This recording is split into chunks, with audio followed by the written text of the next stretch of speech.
Salamat Kuya Nerio sa pangunguna sa ating pagsamba sa umagang ito. Magandang umaga po sa bawat isa sa inyo. Isang kagalakan sa akin na nakakasamba pa rin tayo kahit sa ganitong larangan ng sitwasyon natin na pandemic. At salamat sa Lord dahil lang isang advantage ito, nakakasama po natin yung mga mahal natin sa buhay na nasa ibang mga lugar. Hindi man tayo magkakasama ng physical, but by internet, no? Social, nagkakasama-sama tayo through pamagitan ng kapangyarihan ng ating Panginoon. Hayaan niyo pong basahin ko uli sa inyo itong teksto na binasa kanina sa atin ni Brother Philip at nais kong ulitin ng buo para makita natin ang pinakabuuan na mapapakinggan nating salita mula sa Panginoon. Sinabi ni Jesus sa mga Hudyong sumampalataya sa Kanya, kung patuloy kayong susunod sa aral ko, totoo ngang mga tagasunod po kayo. Malalaman ninyo ang katotohanan at ang katotohanan ang magpapalaya sa inyo. Sumagot sila kay Jesus, nagmula kami sa lahi ni Abraham at kailan may hindi kami naging alipin ng kahit sino. Bakit sinabi mong palalayain kami? Sumagot si Jesus, sinasabi ko sa inyong totoo, ang sino mang nagkakasala ay alipin ng kasalanan. Ang alipin ay hindi namamalagi sa isang pamilya habang panahon, ngunit ang anak ay namamalagi magpakailanman. Kaya kung anak ng Diyos ang magpapalaya sa talagang magiging malaya kayo.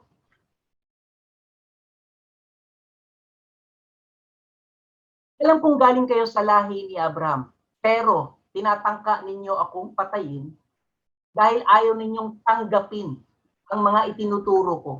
Sinasabi ko sa inyo ang mga bagay na nakita ko sa aking ama, ngunit ginawa naman ninyo ang narinig ninyo sa inyong ama. Sinabi ng mga tao, si Abraham ang aming ama. Sumagot si Jesus, kung totoo mga anak kayo ni Abraham, tinutularan sana ninyo ang mabubuting gawain niya, ngunit tinatangka ninyo akong patayin kahit sinasabi ko lang sa inyo ang mga katotohanang narinig ko mula sa Diyos. Hindi ginawa ni Abraham ang mga ginagawa ninyo. Ang mga ginagawa niyo ay katulad ng ginagawa ng inyong ama. Sumagot sila kay Jesus, hindi kami mga anak sa labas. Ang Diyos ang aming Ama. Pagpalain tayo muli ng Panginoon sa pagbasa natin ng kanyang salita. Sabi sa Isaiah 61 verse 1, ang Espiritu ng Panginoong Diyos ay sumasa akin, sapagkat hinirang ako ng Panginoon upang ipangaral ang mabuting balita sa inaapi. Kanyang sinubo ako upang magpagaling ng mga bagabag na puso upang magpahayag ng kalayaan sa mga bihag at buksan ang bilangguan sa mga bilanggo. Naparito ang ating Panginoong Kristo bilang tagapagpalaya. Pinalaya ang marami mula sa sakit at sa pang-aalipin ng demonyo. Ang lalaking nasa lawa ng Galilea na nasalubong ng ating Panginoong Sus isang umaga. Malaya siyang sirain ang mga tanikala, lagutin ang mga gapos, salakayin ang mga nagdaraan, hiwain ng bato ang sarili at magsisigaw sa libingan ng buong magdamag. Pinalaya siya ng Panginoon upang magkaroon ng kapayapaan, upang maibalik niya ang kanyang sarili at upang makabalik din sa isang bagong buhay kasama ang buong pamilya. Ito po ay matatagpuan natin sa Marcos 5, itong pangyayaring ito. Sa sandaling ito, ang ating mensahe na mapapakinggan ay may pinamagatang freedom in Christ or kalayaan kay Kristo. Marami ang nagsasabi na anak daw sila ng Diyos. Subalit baliktad ang kanilang ikinikilos sa dapat na mga tunay na anak ng Diyos.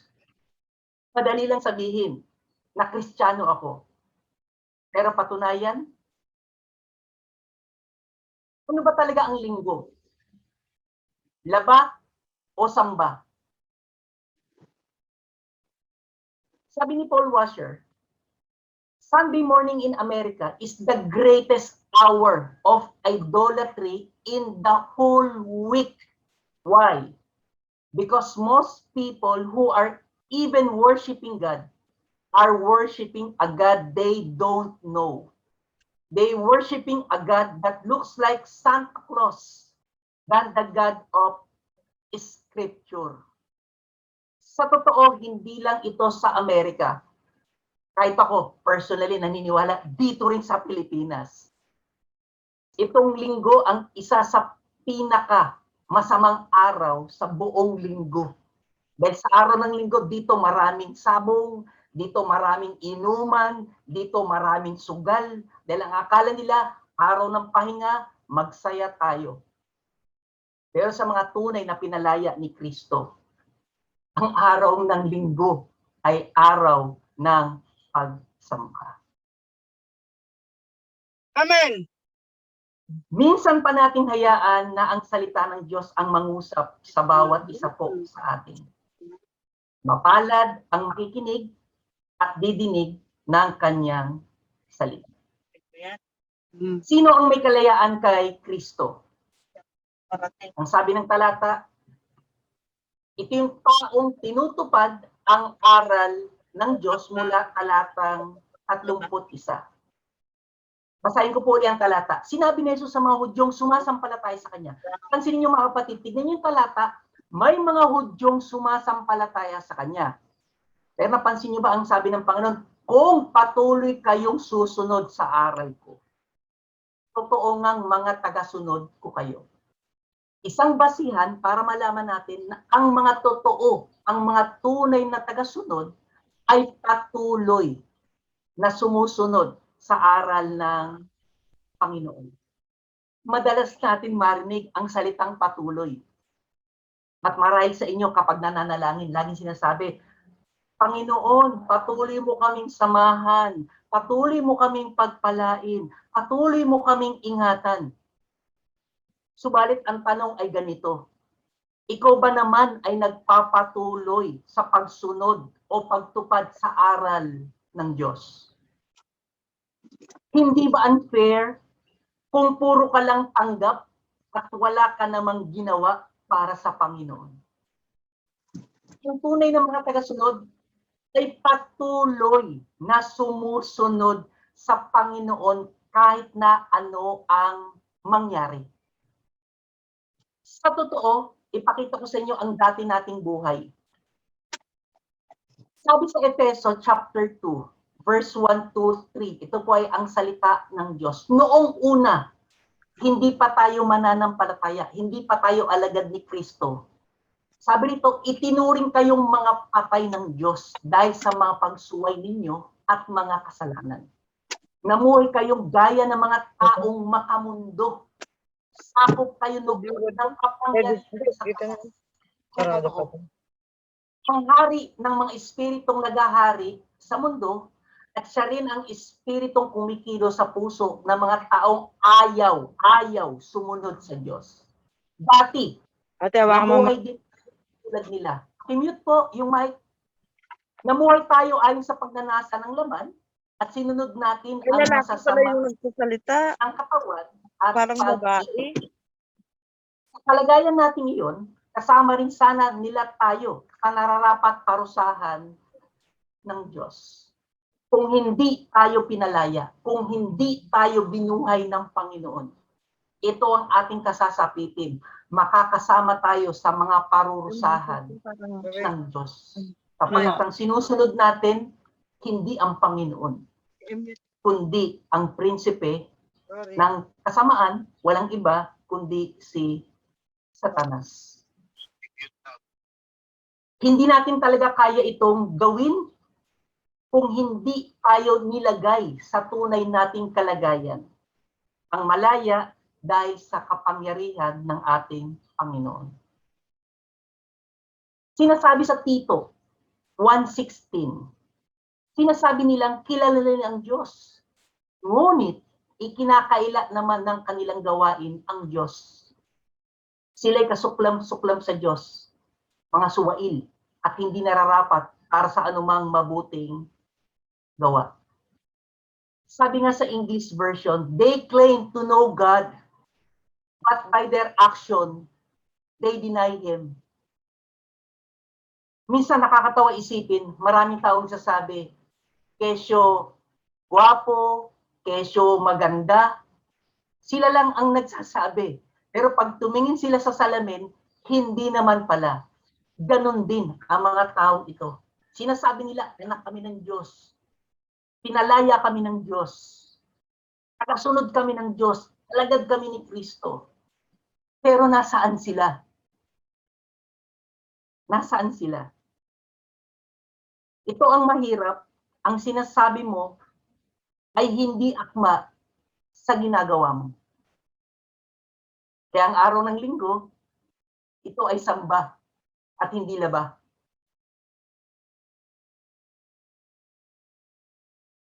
Sabi ni Paul Washer, our problem is not that we don't love ourselves enough. Our problem is that we love ourselves too much. Masyado natin mahal ang sarili natin. Na mas mahal na natin ang sarili natin kaysa sa Panginoon. Kaya marami sa atin hindi natin patuloy natutupad ang salita ng Diyos dahil meron tayong mas gusto para sa sarili natin. Subalit ang tunay na may kalayaan kay Kristo, sinusunod niya ang salita ng Diyos.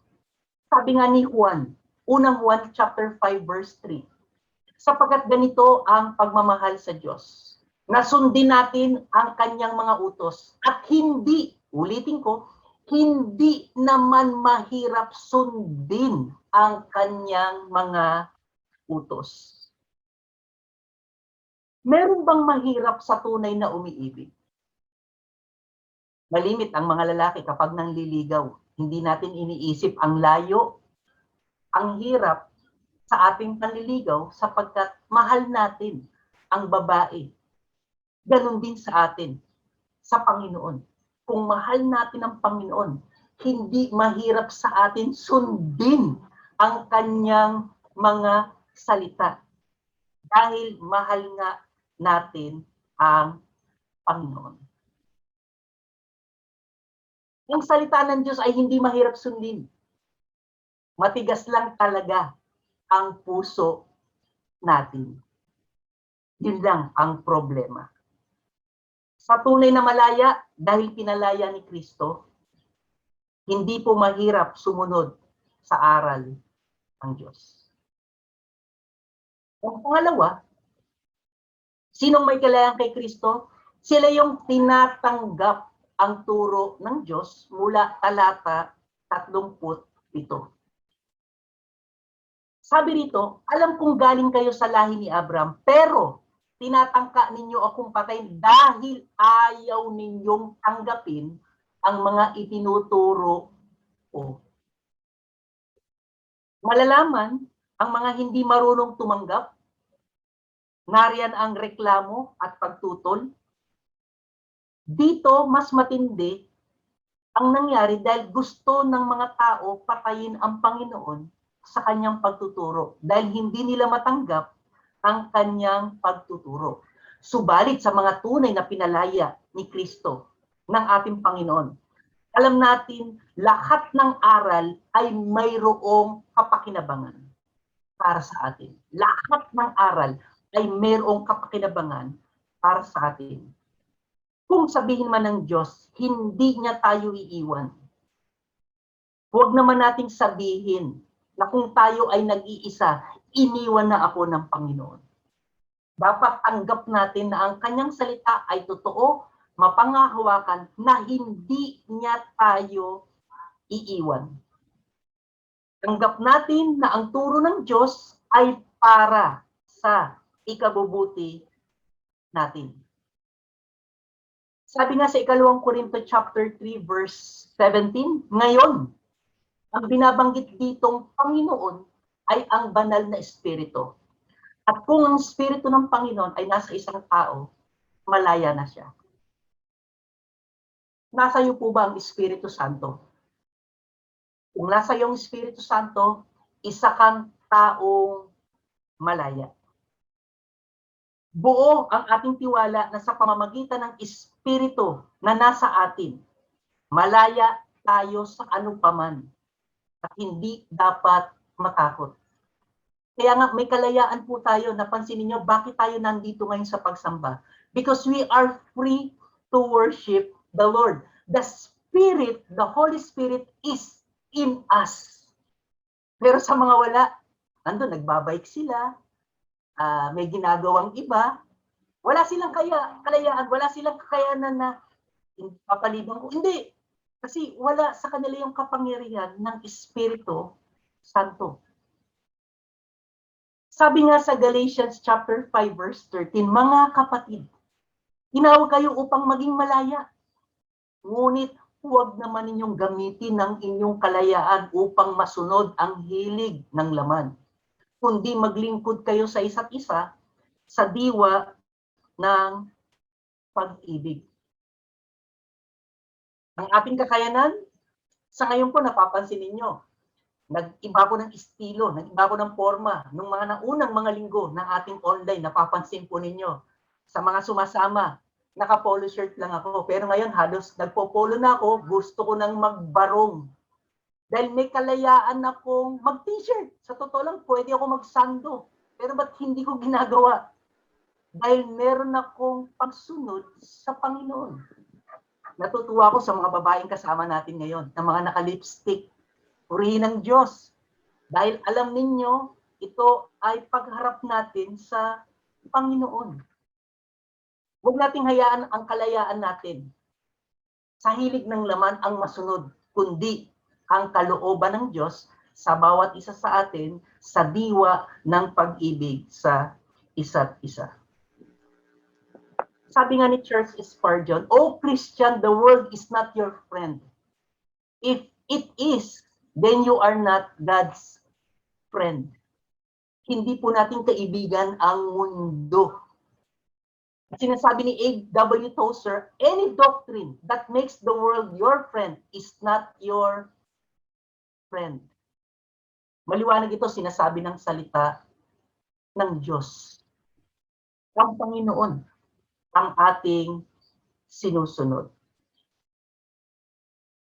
Pakinggan niyo ito mga kapatid. Ang hindi sumasama sa kawan ay hindi talaga kasali sa kawan. Uulitin ko. Ang hindi sumasama sa kawan ay hindi kasi talaga kasali sa kawan. Bakit hindi tayo sumasama sa kamunduhan? Dahil hindi tayo kasama sa mga makamundo. Sumasama tayo sa mga Kristiyano na pinalaya ng Panginoon. At dahil dito, naniniwala tayo. Nakakasunod tayo at tanggap natin ang kanyang salita. Sabi nga sa Roma chapter 6 verse 22, ngunit ngayon, hindi po kahapon, sa araw na tayo ay pinalaya ng Panginoon, and we are so free right now. Pinalaya kayo mula sa kasalanan. Subalit, pansinin nyo, naging alipin na ng Diyos. Ang natamo ninyo ay isang buhay na banal at ang ibinubunga nito'y buhay na walang hanggan. Yan po yung kaligtasan. Pinalaya tayo sa kasalanan, pero naging alipin ng Panginoong Diyos. Malaya, pero alipin tayo ng Diyos para masunod natin ang kanyang kalooban. Isang bunga na mayroong buhay na banal at tunay na kaligtasan. Sabi ni John MacArthur, if it's not in the 66 books of the Bible, hindi ito sinabi ng Diyos. Maraming magagandang salita, marami tayong nababasa, marami tayong naririnig. Sa social media, sa mga posts, nakita natin, yung iba sa atin natutuwa. Well, maganda yan. Pero kung yan ay hindi sinabi ng Diyos, hindi natin to pwedeng tanggapin. Minsan, halimbawa, naririnig natin, anong sinasabi ng salita ng Diyos? Ibigin mo ang iyong kapwa, gaya ng iyong sarili. Pero anong sinasabi sa social media? Eh kung talagang masama, ipakulong mo, banatan mo, tirahin mo, sipain mo.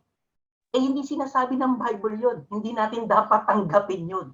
Kung anong sinasabi ng Biblia, yun lamang ang ating tatanggapin at ulitin ko, malayang-malaya tayo na pwedeng gawin ito.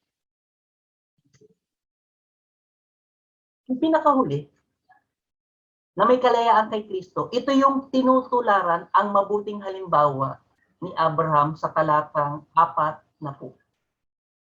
Ang sabi nito, ngunit tinangkanin niyo akong patayin kahit sinasabi ko lang sa inyo ang katotohanang narinig ko mula sa Diyos. Hindi ginawa ni Abraham ang mga ginagawa ninyo. Sa 39, sinasabi rin sa 39, tinularan sana ninyo ang mabubuting gawa ni Abraham. Ang pagiging masunurin ni Abraham ay nagsimula ng lisanin niya ang kanyang sariling bayan at tumungo sa lugar na nais ng Diyos puntahan. Si Abraham ay isang tao na nagtiwala sa Panginoon. Mula nang tinawag siya ng Panginoon, ipinakita niya ang kalayaan sa pamamagitan ng pagsunod. At siya ngayon, ang kinikilala nating ama ng ating pananampalataya. Sabi nga sa Galatians 5:1, pinalaya tayo ni Kristo upang patuloy na tamasain ang kalayaang ito. Kaya't magpatatag kayo at huwag na muling magpalipin. Nais ng Diyos tamasain ang kalayaan. Ang sarap kaya maging malaya. Ang sarap maging malaya. Sa totoo lang, dumating itong pandemic, halos marami sa atin ay nakulong talaga sa bahay. Hindi makakilos ng maayos, hindi makagawa, para tayong nakakulong. Pero ang sinasabi ng salita ng Diyos, bilang isang Kristiyano, napakalaya natin gumawa para makapaglingkod sa Diyos. Nariyan na pwede tayong magbasa ng Biblia, pwede tayong manalangin para sa ibang mga kapatid na nangangailangan. At itong kalayaan, we have to enjoy it because the Lord gave it to us. Ibinigay ito sa atin. Ang kailangan lang is magpakatatag tayo at huwag na natin balikan yung mga dating umalipin sa atin na kasalanan. Huwag natin babalikan ang mga kasalanan na siyang umalipin sa atin at nagpahirap sa atin. Sabi nga uli ni Apostol Pablo sa unang Korinto chapter 6 verse 12, pakinggan niyo mabuti mga kapatid. Maaring may magsabi sa inyo, pwede kong gawin ng kahit ano. Magbabike ako, mamamasyal ako, iinom ako, etc. etc. Totoo yan, malaya tayo. Ngunit, hindi lahat ng bagay ay nakakabuti sa inyo. Kaya kahit pwede kong gawin ang kahit ano, hindi naman ako papaalipin dito. Ako po ay nagbabike pag bibili ng ulam. Kaya bibili ko, magbabike ko para bumili ng ulam. Pero magbabike ako para kalimutan ko yung gawain sa Panginoon, hindi ko pwedeng gawin yan. Hindi. Hindi. Sinasabi ng salita ng Diyos, may paraan sa pagpapalakas ng katawan. Pero hanapin ninyo ang higit yung pagpapalakas ng espiritual. At ito na po yung ating ginagawa sa ngayon. Ulitin ko, malaya tayong gumawa, pero humanda tayo kung ano ang magiging resulta kapag tayo ay nagpabaya. Sabi ni Pedro, chapter 2, verse 16, malaya nga kayo, pero hindi ito nangangahulugang malaya na kayong gumawa ng masama. Kundi mamuhay kayong bilang mga alipin ng Diyos. Sa ngayon, malaya tayo. Sana yung mga naka-off camera, walang nakahilata, walang nakahiga. Sana nakatuto kayo. Ito yung kalayaan na pinag-uusapan natin. Ito yung kalayaan na hindi ito yung sinasamantala natin yung kalayaan. Hindi naman ako nakikita. Amalay ba nila nandito ko? Eh, yung pala, may ginagawa na iba, iniwanan na, nakamute, naka-off ka. Eh, wala. Hindi ko alam. Pero alam ng Diyos, yung ginagawa mo at ikaw mismo, alam mo, kung ano yung ginagawa mo sa kalayaang ibinigay sa iyo. Let me warn you. You are free to choose, but you are not free from the consequence of your choice. Mahirap magsisi sa huli.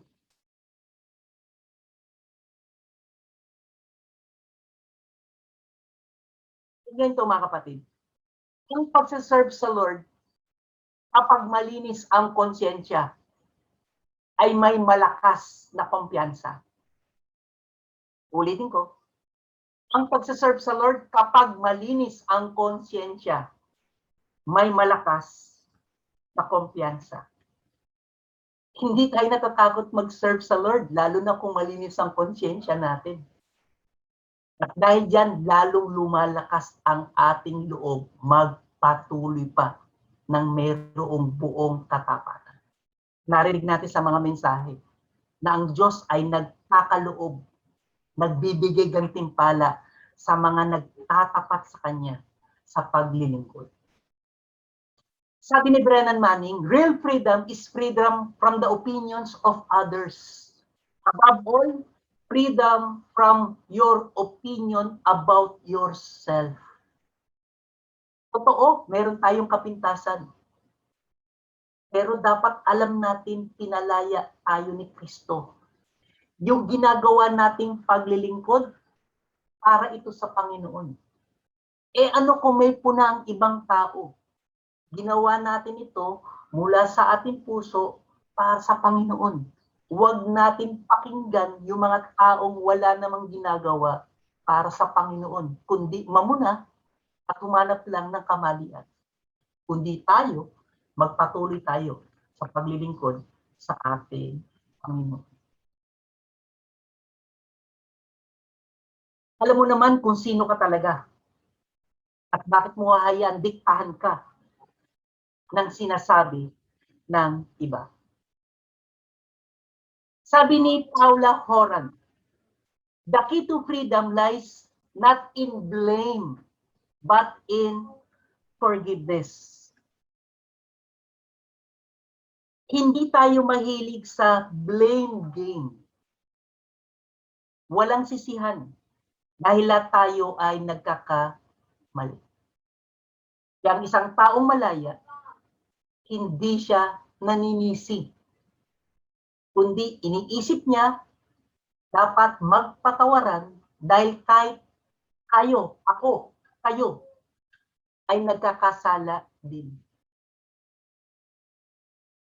Para sa ating konklusyon,